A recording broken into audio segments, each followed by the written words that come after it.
आप ये सोच रहे होंगे कि इन फूलों को मैं इतने गौर से क्यों देख रही हूँ। भाई इसलिए देख रही हूँ क्योंकि ये फूल, ये पत्ते हमारे टेरेस गार्डन में लगे कितने खूबसूरत लगते हैं, है ना। जब भी हम अपने टेरेस गार्डन में आते हैं ऐसा लगता है मानो हम किसी फ्लावर वैली में आ गए हों। तो जब ये फूल, ये पत्ते हमारे टेरेस गार्डन में इतने खूबसूरत लग सकते हैं तो क्या हम इनकी खूबसूरती को अपने घर के अंदर नहीं ला सकते? बिल्कुल ला सकते हैं। अपने टेरेस के ही फूल पत्तों को अगर हम ठीक से अरेंज करके अपने घर में सजाएं तो हमारे घर की शोभा और भी ज़्यादा बढ़ जाती है। इन फ्लावर अरेंजमेंट का एक आर्ट है जिसका नाम है इकेबाना।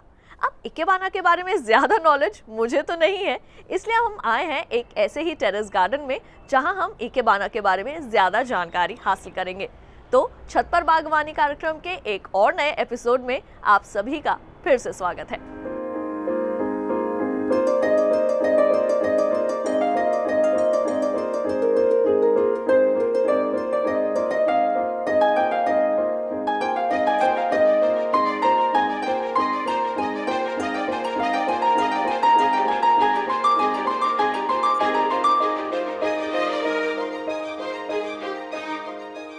इकेबाना एक जापानी कला है और इकेबाना का मतलब ये है कि फ्लावर्स जो हैं आपके जिस तरह से किसी भी बाग में, छत पे, आपके गमलों में जिस तरह प्रकृति में उगते हैं उसी प्रकार हमें उनको एक वाज में अरेंज करना है ताकि हम प्रकृति को अपने छतों पे से या अपने बाग से घर के अंदर ले आते हैं। जब बुद्ध की मूर्ति के सामने जापानी लोग अपनी श्रद्धा प्रकट करने के लिए कमल का फूल लगाते थे तो 3 फूल लगाए जाते थे। एक आपका पूरा खिला हुआ फूल होता, एक कली मात्र और एक अध खिला फूल। अब मैं आपको दिखाती हूँ किस प्रकार से ये 3 स्टेम्स जो हैं, जो तीनों लाइनों को किस तरह से हम इकेबाना में जोड़ते हैं। ये जो आपके मटेरियल है, सबसे पहले आपको बढ़िया सा आपके छत के गमलों में से या अगर आप छत में ज़मीन पे भी, मिट्टी में भी उगाते हैं तो ये वाला पौधा है, ये अम्ब्रेला प्लांट कहलाता। ये बहुत ही आसानी से उगता है और छतों में खासकर बहुत आराम से उग जाता है। तो इसको हम ले रहे हैं एज द मेन स्टेम। अब इकेबाना करने के लिए आपको क्या क्या चीज़ें चाहिए? एक तो आप एक अच्छा सा वाज देख लीजिए जो आपके इतने सुंदर ये मटेरियल है इनके साथ कुछ मैच खाता हुआ हो। सो रंगों का इसमें प्रकृति में जिस प्रकार से रंगों की मिश्रण हुई है उसी प्रकार से हमें भी ये हार्मनी लाना है अपने अरेंजमेंट में। इसके अलावा हम एक इसको कहते हैं पिन होल्डर, जापानी में इसे केंजान कहते हैं। तो इसको हम पानी में रख देते हैं और पानी इतना होना चाहिए कि इसके जो सुइयां हैं ये पानी के नीचे ही रहे। सबसे पहले हम लेते हैं इस मटेरियल को, ये हरियाली है, हरा मटेरियल है। आप हरा भी ले सकते हैं, आप फूल वाला मटेरियल भी ले सकते हैं, कोई सा भी ले सकते हैं। लेकिन ये जो अरेंजमेंट हम बनाने जा रहे हैं इसका नाम है राइजिंग फॉर्म। राइजिंग फॉर्म में हम क्या दिखाते हैं कि किस तरह से सीधे उगने वाली मटेरियल को किस तरह इकेबाना में इस्तेमाल किया जाता है। तो सबसे पहले इसको लेके इसकी हम मेजरमेंट लेते हैं। हर एक लाइन की एक मेजरमेंट होती है, एक एंगल भी होती है। तो इस वाज की जो चौड़ाई है इसे नापी जाएगी, फिर इसकी गहराई भी नापी जाएगी और उसे डबल करते हैं हम। डबल करके फिर इसके अंदर हल्का सा पानी के अंदर आप अपने प्लांट को थोड़ा काटिए। इससे क्या होता है कि पानी मटेरियल के अंदर हवा नहीं जाती और पानी रहता है मटेरियल में। इससे आपका पौधा जो है ये मटेरियल कई दिनों तक चलेगा। सबसे पहले इसे हम सेंटर में लगाते हैं और थोड़ा सा हल्का सा झुकाव देते हैं। अगेन इसमें भी एक सिंबलिज्म है। इसे हम कहते हैं इकेबाना उसके लिए किया जाता है जब आपके घर में मेहमान आ रहे हों, तो ये एक मेहमान के लिए एक इज्जत दिया जा रहा है। तो मेहमान को मिलने के लिए ये घर के जो सबसे बड़े हैं ये आते हैं। तो हल्का सा ये जो हम लोगों के संस्कृति में है कि जब भी कोई घर में आए तो हम झुक के प्रणाम करते हैं, उसी तरह जापान में भी यही संस्कृति है। तो इसको हम हल्का सा 15 डिग्रीज आगे को झुकाते हैं। अब इसके साथ साथ इसी के परिवार का एक और सदस्य चला आता है, जिसे अगेन हम थोड़ा सा पानी में काट के इनके पीछे लगा दें। तो इसे हम कहते हैं सब्जेक्ट, और ये सब्जेक्ट की फैमिली। अब आया मेहमान। मेहमान आता है और इसे हम एक गुलाब के तौर पे, ये गुलाब यूज़ कर रहे हैं क्योंकि फ्लावर्स के बगैर इकेबाना भी मतलब बिना कलर के होगा, तो इसलिए इसको भी हम हल्का सा काट के इसको सामने इस तरह से रखते हैं कि ये ऊपर सब्जेक्ट को देखे। अब इसके परिवार को भी इसको हम कंप्लीट करते हैं। इसके साथ एक छोटा सा फ्लावर लगाएंगे और एक बड़ा। तो ये है स्ट्रक्चर बन गया आपका 1, 2 और 3। ये 3 आपकी मेन लाइंस हैं और इन्हीं के साथ आपका स्ट्रक्चर बन गया। अब इसको थोड़ा सा डेकोरेट करने के लिए हम इसमें थोड़ा सा डेकोरेशन करेंगे। जिस तरह से कोई भी मेहमान घर में आए तो हम अपने घर को भी डेकोरेट करते हैं और उनकी भी हम उनको भी अच्छी तरह खिलाते पिलाते हैं। ये थोड़ा सा हल्का सा इसको ब्यूटीफाई करने के लिए है। एक काम हम और करते हैं कि जो भी हम मटेरियल लगाते हैं उसी के पत्तों के ऊपर ज़्यादा ध्यान देते हैं। तो इसीलिए मैंने गुलाब के ही पत्तों को इस्तेमाल किया सामने, ताकि इसकी जो ये पिन होल्डर है ये हमें दिखाई ना दे। ये रहा आपका सबसे पहला वाला सबसे सिंपल अरेंजमेंट जो आप घर में भी कर सकते हैं।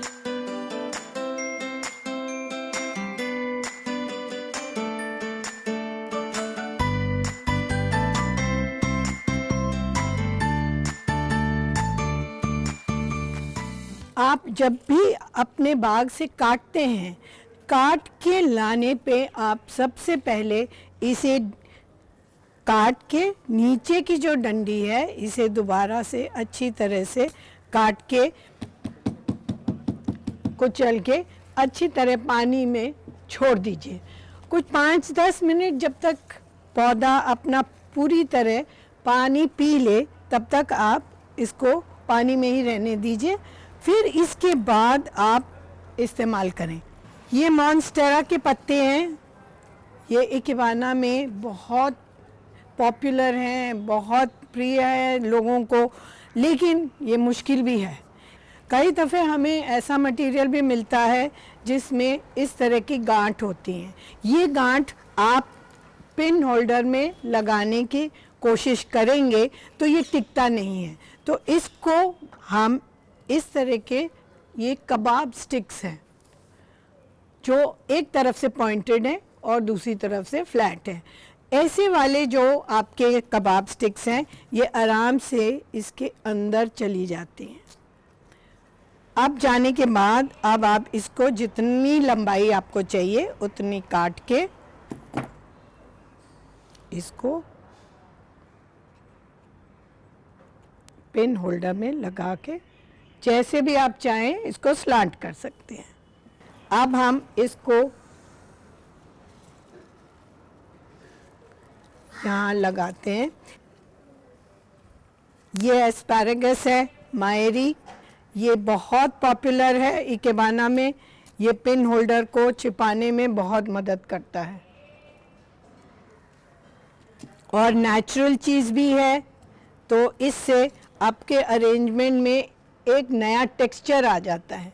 जैसे पत्ते आपके बड़े बड़े हैं, फूल भी आपका मास मटेरियल है, तो उसको थोड़ा सा चेंज देने के लिए ये लाइन मटेरियल या फिलर मटेरियल कहते हैं हम इसे, ये इस्तेमाल करने से इसकी एक नई लुक आ जाती है आपके अरेंजमेंट में, बिकॉज इसका टेक्सचर बिल्कुल ही फ़र्क है।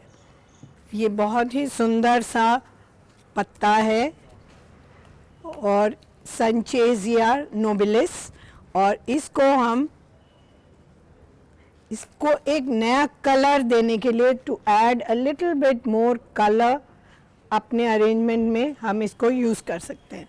अब ये अगेन फिर जा नहीं रहा है, तो इसको हम नीचे से इस तरह से 4 में अगर काट दें तो ये पिन होल्डर में आराम से चला जाए।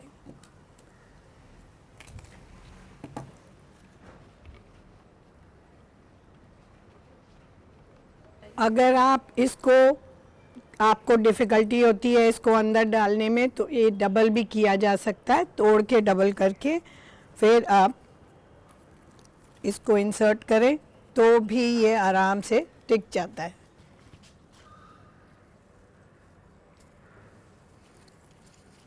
कभी कभी मटेरियल को हम खुद भी अपने हाथ से मोल्ड कर सकते हैं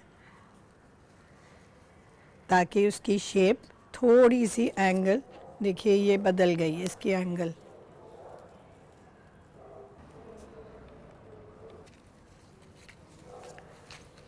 ये एक फ्री स्टाइल अरेंजमेंट है, आप कुछ भी कॉम्बिनेशंस लेके एक जनरल बैलेंस अगर आप मेंटेन कर सकते हैं अपने अरेंजमेंट में, तो आप कंबाइन कर सकते हैं मटेरियल्स को, और इसे हम फ्री स्टाइल कहते हैं। ये कोई स्टाइल को फॉलो नहीं करता, ये अपना क्रिएशन होता है।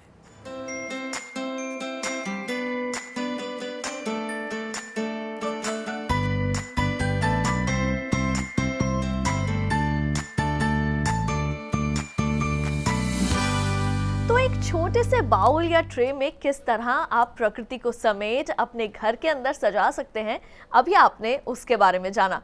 कार्यक्रम में फिलहाल वक्त हो चला है एक छोटे से ब्रेक का। आप कहीं मत जाइए और देखते रहिए हमारा कार्यक्रम छत पर बागवानी।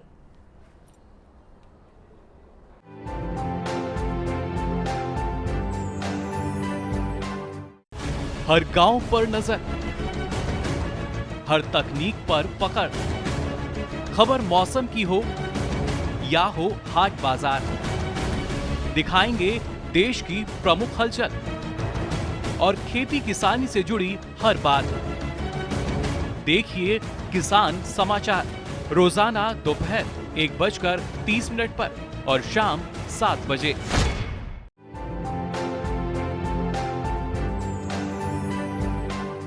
भाई अब इतना खूबसूरत फ्लावर अरेंजमेंट तो हमने सीख लिया है, लेकिन अब दिल चाहता है कि इनको कुछ ज्यादा दिनों तक के लिए प्रिजर्व करके रखा जाए। तो आइए इनके प्रिजर्वेशन के लिए लेते हैं कुछ खास टिप्स।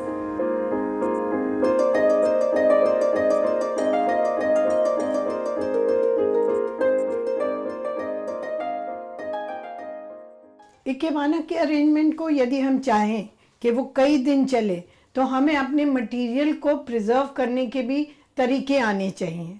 सबसे पहले मैं बता रही हूँ आपको, जो हार्ड मटेरियल है, जो ट्री मटेरियल है, जिसका तना सख्त हो, उसे प्रिजर्व करने के लिए सबसे पहले हम उसे आग में जलाते हैं।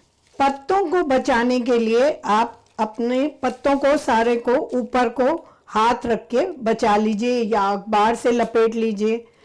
अब ये जलते हुए जितनी देर ये जलेगा, ये आवाज़ भी करेगा। जब तक वो आवाज़ चलती रहेगी, आपको उसे जलाते ही रहना है। बिल्कुल काला हो जाएगा, राख के बराबर, कोयले के बराबर रादर, तो तब तक आपको इसको जलाते ही रहना है।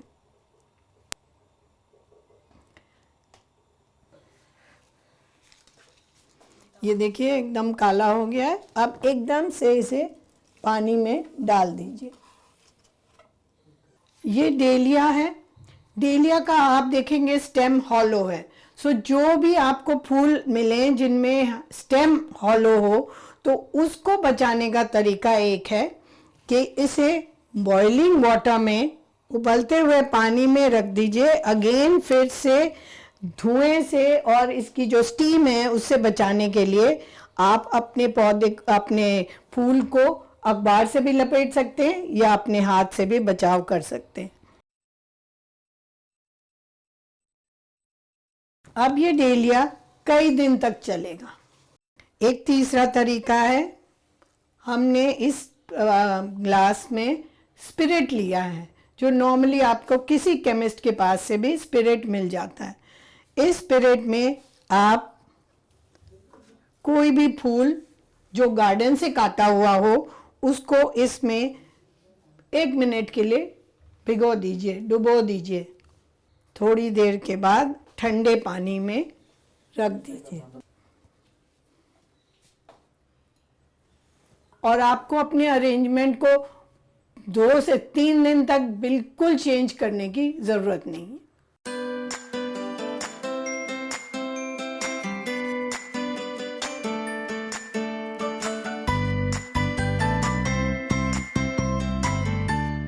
तो अभी हमने सीखा इकेबाना फ्लावर अरेंजमेंट के बारे में, लेकिन ये जानना भी बहुत ज़रूरी है कि कौन से फ्लावर अरेंजमेंट को घर के कौन से हिस्से में रखना ज़्यादा सूटेबल रहेगा। तो आइए इसके बारे में भी जानकारी लेते हैं।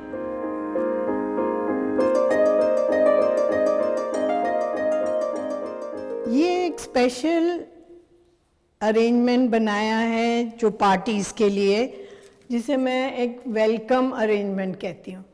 तो ये मैं एंट्रेंस पे रखती हूँ ताकि आप इसको एडमायर कर सकें।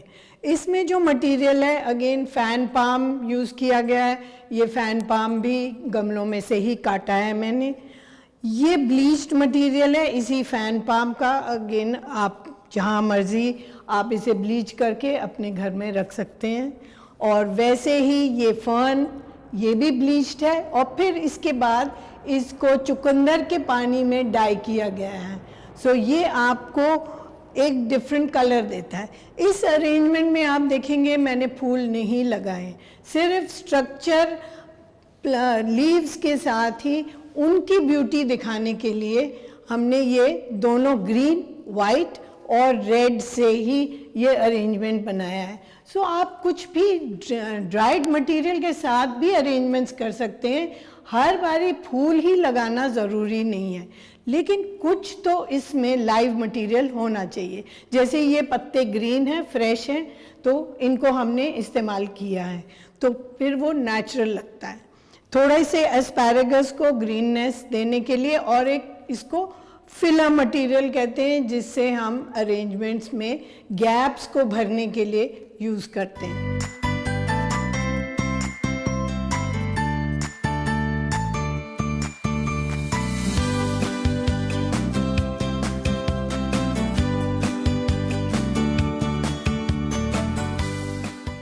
ये एक छोटा सा अरेंजमेंट है जिसे मैंने एक लैंडस्केप, छोटा सा लैंडस्केप बनाया है। और ये यहाँ पे क्यों अच्छा लगता है, क्योंकि ये सारे मास्क्स में इतना कलर है, तो उसको ऑफसेट करने के लिए मैंने सिर्फ ग्रीन और ये नेचुरल सा ब्लीच मटेरियल यूज़ किया है। इससे ये मैं दर्शाना चाह रही हूँ कि नेचर जो है, प्रकृति जो है, वो सूख के फिर दोबारा से जन्म लेता है और दोबारा से उसमें फूल आते हैं।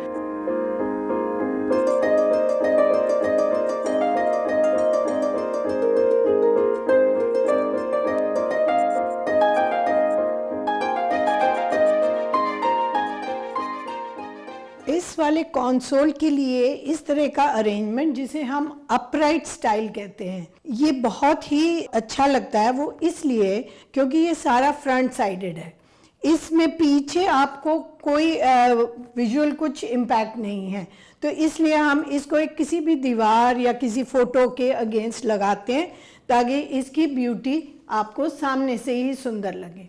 फिर से हमने फूल जो लगाए हैं वो ग्लैडियोलाई है। ये आम फूल है, कोई स्पेशल नहीं, आपके छत पे आराम से उग सकते हैं। ये बल्ब से हो जाते हैं, तो ये कहीं पे भी मिल जाएंगे आपको। और रही बात गुलदावरी की, गुलदावरी तो आराम से आप उगा सकते हैं सीज़न में। ये दोनों चीज़ें मिलके बहुत ही सुंदर एक अरेंजमेंट बनवा सकते हैं।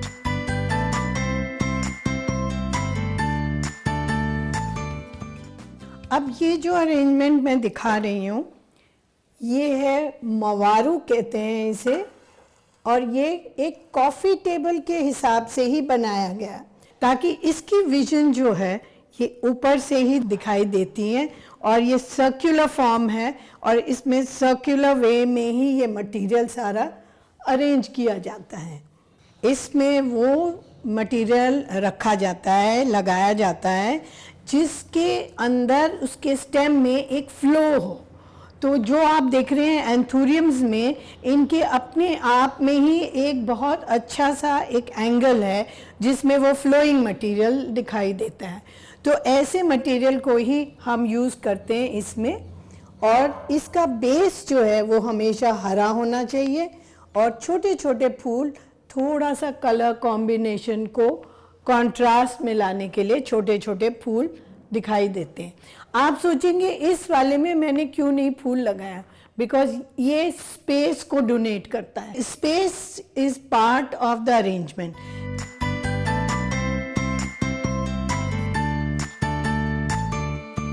आजकल के ज़माने में जबकि मॉडर्न तरीके से जिया जाता है, जहाँ आपके यहाँ पे डाइनिंग टेबल होता है, तो वहाँ पर हम किस तरह से अरेंजमेंट्स करते हैं, उसके लिए एक ख़ास अरेंजमेंट है जिसे हम रेडियल फॉर्म कहते हैं।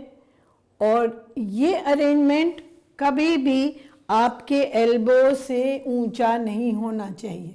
सो बस ये आपकी हाइट होनी चाहिए ताकि जो उधर बैठा आपका गेस्ट है उसके और आपके साथ बात करने में कोई प्रॉब्लम ना हो।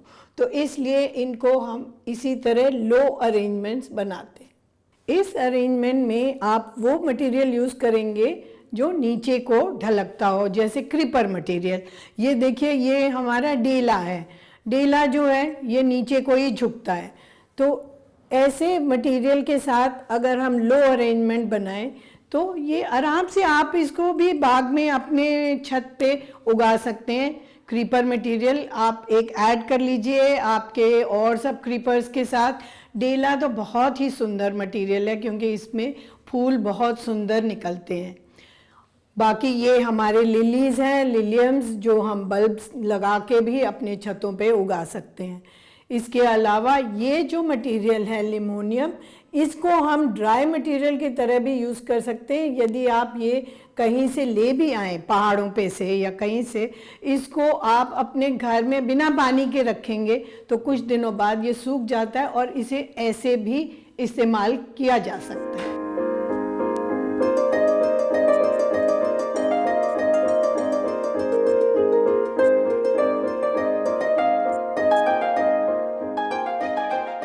फूल पत्तों से हमें एक पॉजिटिव एनर्जी मिलती है और इकेबाना आर्ट फॉर्म के जरिए किस तरह ये पॉजिटिव एनर्जी आप अपने घर के अंदर फ्लो कर सकते हैं, आज हमने ये जाना। छत पर बागवानी कार्यक्रम के आज के एपिसोड में केवल इतना ही, लेकिन अगले एपिसोड में फिर करेंगे आपसे मुलाकात टेरेस गार्डन के कुछ और नए फैक्ट्स के साथ। तब तक के लिए मुझे दीजिए इजाजत और आप बने रहिए दूरदर्शन के साथ पर। नमस्कार।